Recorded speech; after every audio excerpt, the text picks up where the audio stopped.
I'm going to be changing the bottom bracket bearings on my Cannondale Synapse 2016 disc. It's done, I think if I remember rightly, somewhere around about 7,000–8,000 miles, maybe a little bit more, give or take a bit. And I'm getting an intermittent creak when I'm pedaling. Not every time, it's just that sometimes it starts creaking and it goes quiet. So I suspect the bearings. So I'll show you what the bearings are and the tool I'm going to use, and then I'm going to go through the sequence of the job. I'm no mechanic, but I'm reasonably handy at doing these jobs. But if you don't feel you're comfortable doing this, get the shop to do it, because you do not want to do any damage around the bottom bracket frame. Okay, so that's just a little warning, just in case. Any doubt, don't do it. Watch. So this is the set of bearings that I got to replace my BB30 crank bearings on my Cannondale Synapse 105. It's a 2016 model with a disc brake in blue. The toolkit to be able to take the bearing out, the old bearings out, and knock the new ones in, I got from Burton Bike Bits. They came a little while ago, so I've just not got round to doing the job yet. This part here is the bit you use to remove the bearings, which you'll see, or the old bearings rather, which you'll see when I come to do the changeover. The pliers are a pair of circlip pliers, but as I haven't actually got a new pair to replace, and I'm pretty confident I'm not going to need to change them anyway, I won't bother with that. These two are the pulling in, which you will use to pull the new bearings in. That will be used in conjunction with this bar, threaded bar, or threaded rod, and the nuts and bolts. You'll see what they're for as and when I do the job.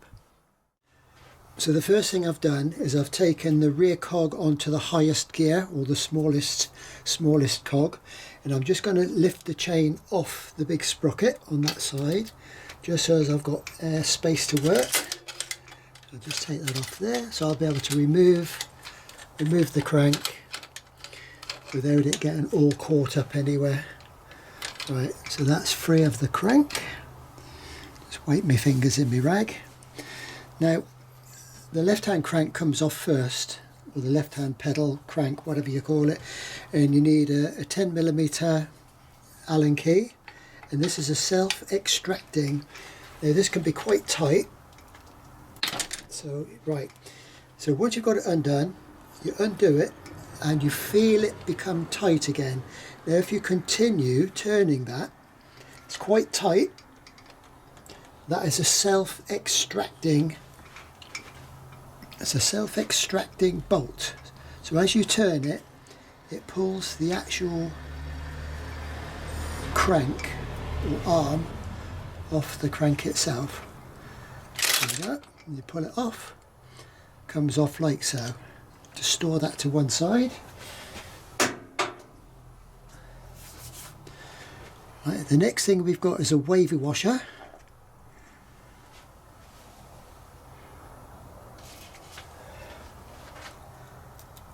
Then we have like a little spacer. Then we have the little oil seal. Now I'm not sure if that's going to come out easily or not, but I do need to knock the crank itself through.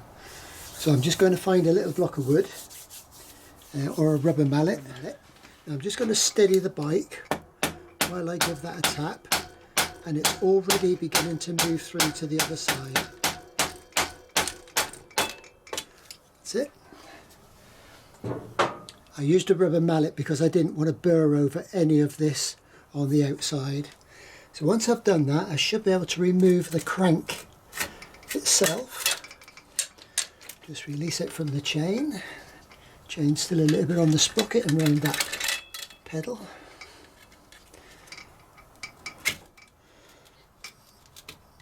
There we go. The actual seal has come off there, it's become free. So I'll just put that to one side.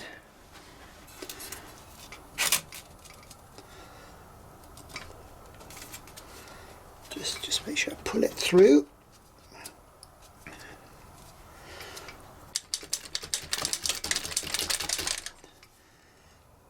Just a little bit tighter at the other end. There we go, it's coming now.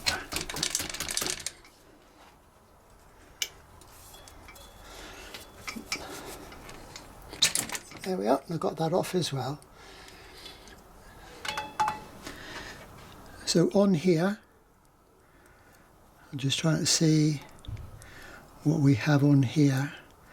There we are, we have the, I'm not going to be removing these. There we are, we've got the seal and we've got the washer. I shall give them a clean before I put them back on. Now this is the fiddly little bit. This is where the tool remover comes in. Now just to show you, this will actually go in that way through the other side, and it will catch on the back end. I'll just show you on this side, on the back end of the bearings, and if I was knocking that from the other side now, it would bring the bearing out this way. So what you do is you give it a, you put it in, you knock it through, stop, turn it, because these must come out evenly, otherwise you can damage the actual bearing area, and that's something you don't want to do. So I'm just going to get this through to the other side, put it in the relevant place. The tricky bit is where you need 3 hands really. I've got like an extension socket tool here, socket bar, which I'm going to use. I'm going to push it through in the middle. I'm going to hold it in the middle like so, and I'm going to use a rubber mallet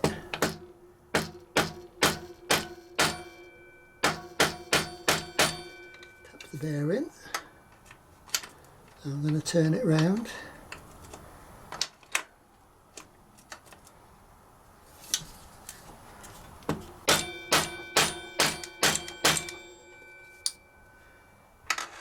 Again.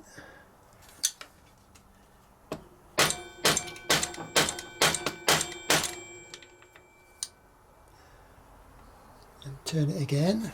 I'm trying to support the frame with my left arm to stop it.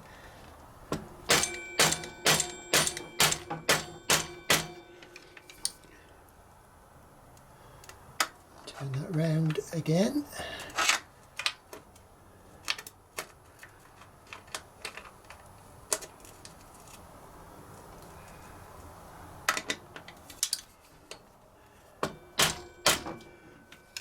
There we are, the bearing is just about to drop out now, so another little tap.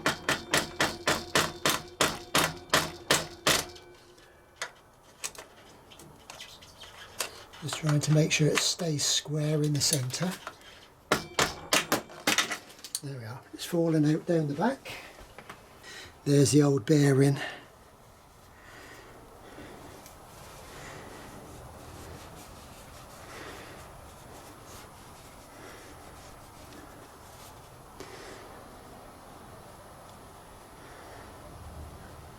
Which, to be fair, doesn't feel too bad this side. Can't feel any roughness in it or play. Anyway, so now I've got to do the same from the other side to knock the bearing through this way. So I now need to have that in behind there like so,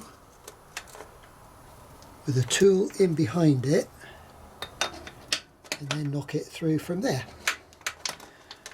So here I'm going to change position. I'm going to turn the bike round just to make it a little bit easier to see.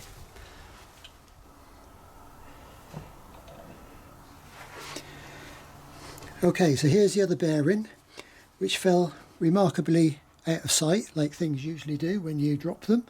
But this is the old bearing. Just give that a bit of a wipe round.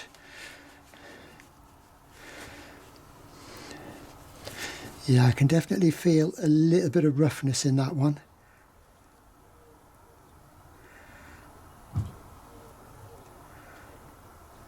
Yeah, definitely not as smooth as the other one. So I think it's a good idea that I'm actually replacing these bearings. Right, anyway. So the next job I've got is to make sure everything here is scrupulously clean. Right, all up into the bearing track.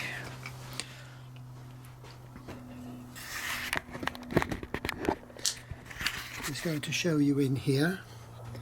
So the bearing sits in this ring here up against that ridge, okay, which is actually, you can probably see the top of the circlip there, which is what's in, and the other side is the same. It gets pulled from the other direction, it gets pulled in towards the camera till it sits flush or just inside this ring, okay, or the one this side sits inside that ring and the one sits inside the other.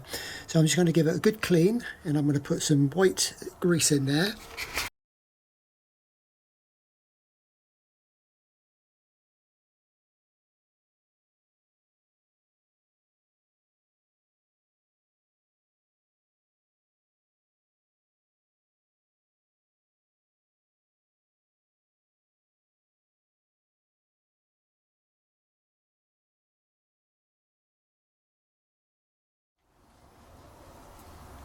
So the first thing I'm going to do, I'm going to rub some lithium grease actually round the inside of this ring just to help the bearing pull in, and I'll do the same on that side, and I'm going to pull that bearing in first.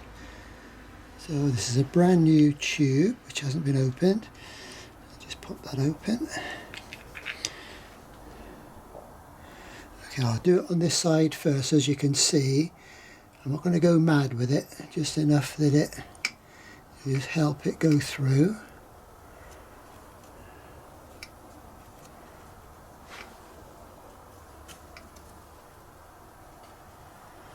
Right, just take the excess air off with a rag. I'm just going to do the same with the other side. Actually, I have to look through the hole for that, but I think grease here will possibly help a little bit of prevention of any water ingress, which is what you don't really want in the bearings, although there is a seal there, so hopefully it won't get in. Probably just an extra barrier. Okay, just wipe off the excess.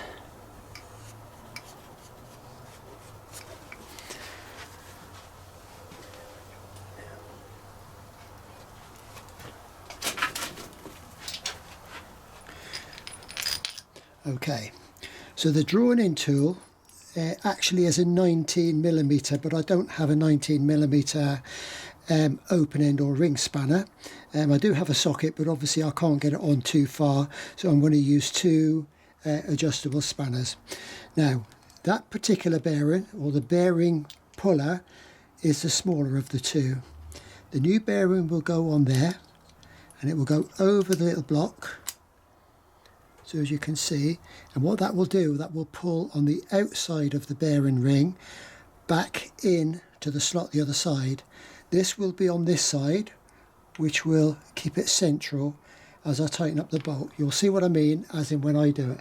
So if I push that through from the other side, and what I'm being very careful to do before I do too much pressure, I'm just going to try and push the bearing just so as it sits in the slot. When I put that on there and centre it, and I have the washer and the other nut. Right, now just before I start to tighten that, I know it's a bit awkward for me to see here, but I'll be able to see if that bearing is square. I'm just going to get in the way of the camera here for a second. Yeah, it all appears to be square at the other end. So one goes on, just adjust this. One goes on that side.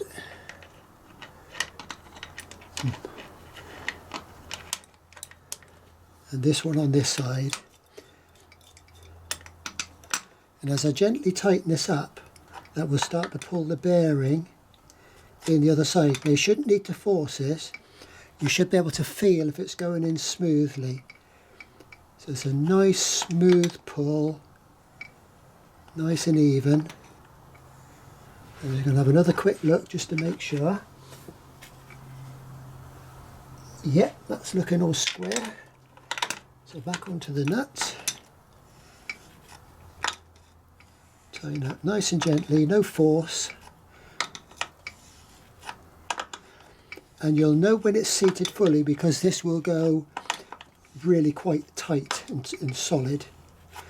and that means it's pulled in on the other side. There we are. So I'm now just going to undo this.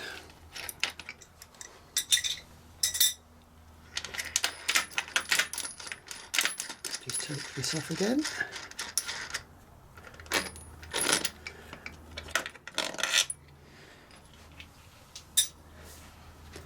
I'm just going to feel, oh yeah, I can feel that's gone nicely in there,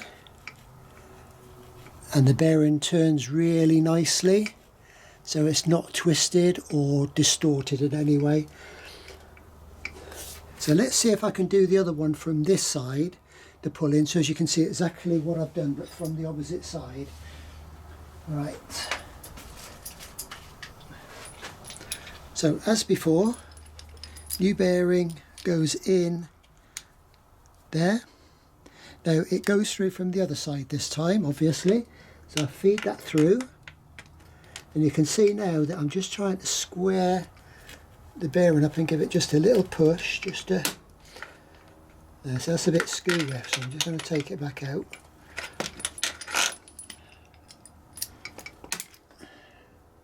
I'm just going to see if I can.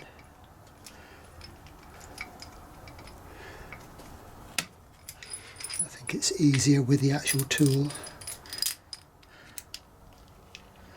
Right, so that's going in through there, that one on the other end again, so that sits inside the bearing on that side. It does actually act as a centering tool as well, really, but you just want to keep an eye on it just to make sure it doesn't twist. Or I'll put that on the other end again, just pinch it up, just have a little look to make sure that's in square, which it appears to be. So get back on the spanners again. Right.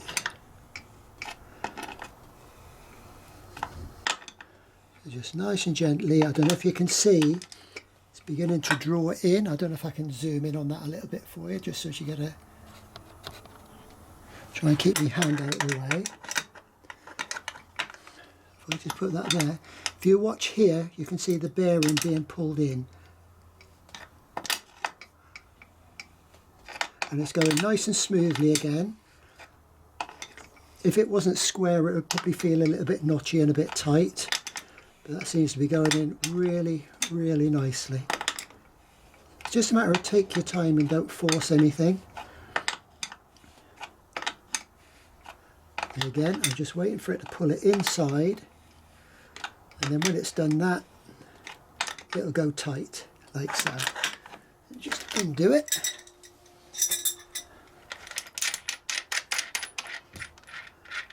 Just remove it all back off again.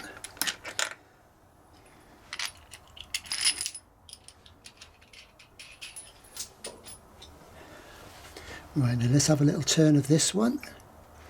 Yeah, all lovely and smooth. It's gone back into the lip. You can probably see there's a gap there, which is where the wavy washer and the seal and everything is going to go in a moment. So they're really turning really lovely. Very, very nicely. So there's smoothness there and everything. Just make sure I haven't got any grit. Okay, so I think it's time to remove to fit the pedal back on again.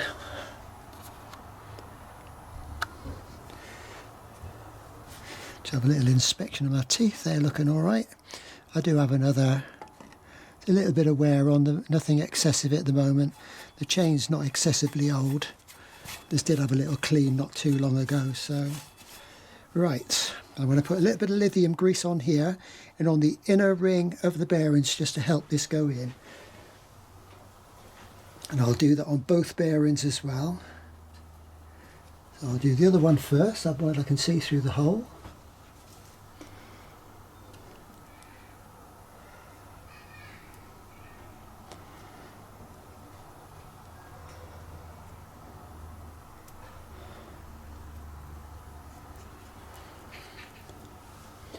If I did put a bit too much in here, to be honest, I don't think it'd cause a problem, but as long as there's enough just to lubricate it as it goes in.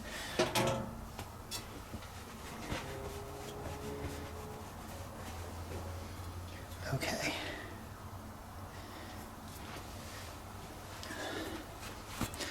Just Give the spindle a good wipe. That's looking all good. No wear that I can see.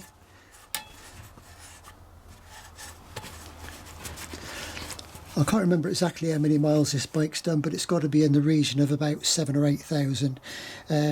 So I'm just hoping that this is going to cure the... It's an intermittent creak. It doesn't do it all the time, which is weird. So hopefully this will sort it. If not, it could actually be simple like one of the Shimano pedals. If that's a problem, I'll get another pair of them. Anyway, I'm going to feed this back through now. It'll probably be a bit tight as it was to get it out. Bit of jiggling.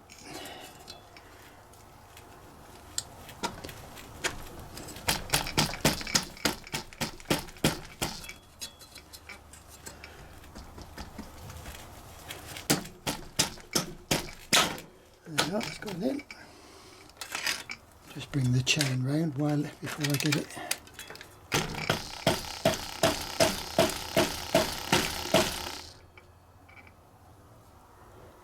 Oh, that feels lovely and smooth. I'm going to make sure it's gone right in.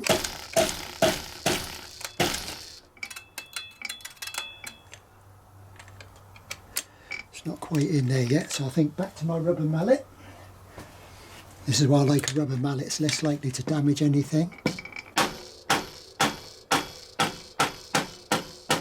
That's better.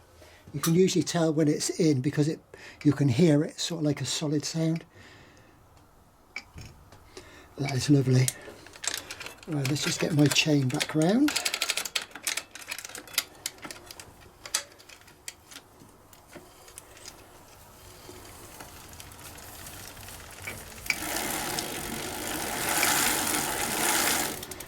Feels all right. Okay, next job, turn bike round and fit the other pedal back on. Okay, bike turned round. Just going to give this a little wipe just to clean it off. And again, I can feel that's really quite smooth. Right, the first thing to go back on is the little seal.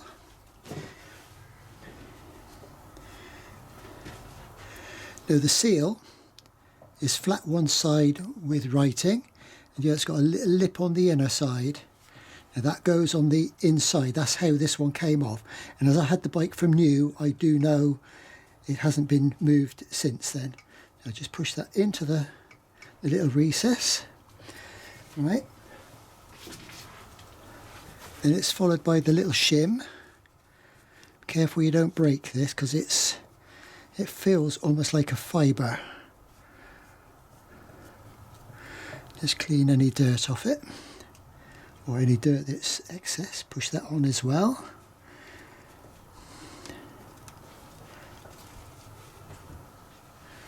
Then we have a wavy washer, which you might be able to see has got like a bend in it. It acts like a spring washer.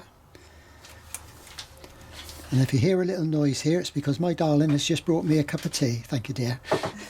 It's the only time you call me darling. Oh, don't be like that. Okay, that sits on there. And I'll just give the internal bit of the pedal a clean. Just get rid of, there's a little bit of grease on there, so I think I might just put a little bit on there as well, just to protect it. You can see there's a thread on the inside there. That's where this tightens onto. So I'm just going to put a little bit of lithium grease just all around here.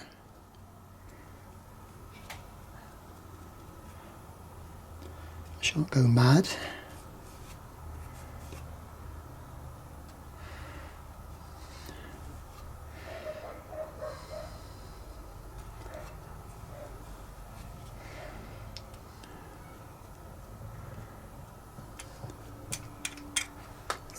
Just flicked off the washer. Just pick it back up again, just give it a wipe. Push that on there. Back to my Allen key, just make sure I get this the right way up.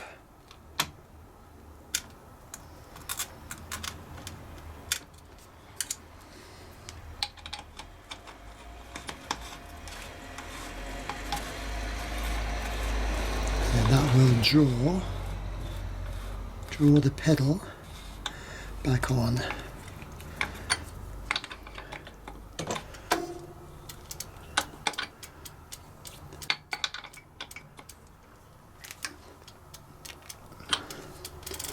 Right, so I need to just go and see what the torque wrench setting is on there. I'm not sure if it's actually written on here or not. Oh yeah, 38 to 41 Newton meters. Let's bring it back to 40, somewhere central. Tighten up the lock nut.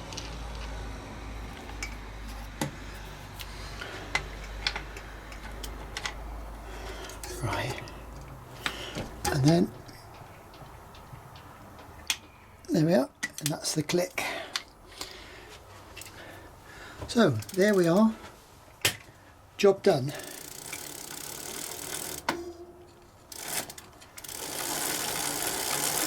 So the next job is to go and give it a little try.